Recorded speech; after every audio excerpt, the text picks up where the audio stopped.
Pasrah lihat makam Vanessa Angel dipugar, Dodi Sudrajat tak ingin perpanjang masalah dengan Faisal. Dodi Sudrajat tak ingin permasalahkan makam Vanessa Angel dipugar oleh pihak Faisal. Ayah mendiang Vanessa Angel baru saja berziarah ke makam putrinya pada Minggu 10 Juli 2022.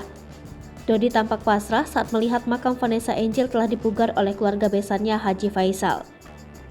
Selain itu, Dodi Sudrajat mengungkapkan perasaannya saat melihat makam Vanessa Angel dan Bibi Andriansyah. Lanjut, Dodi menyinggung soal sikap Haji Faisal setelah mempercantik makam Vanessa dan Bibi.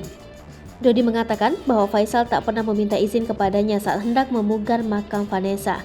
Namun, Dodi terlihat pasrah dengan keadaan makam putrinya saat ini. Dodi mengaku tak ingin memperpanjang masalah dengan pihak Faisal. Di sisi lain, Dodi Sudrajat mengaku masih ingin memperjuangkan pemindahan makam Vanessa Angel. Dodi berniat untuk memindahkan makam Vanessa supaya satu pusara dengan mendiang istrinya. Kini pemindahan makam itu masih tahap proses. Sementara itu, Dodi Sudrajat tampak ditemani Mayang saat ziarah ke makam Vanessa Angel. Dodi dan Mayang terlihat memanjatkan doa di samping makam Vanessa Angel.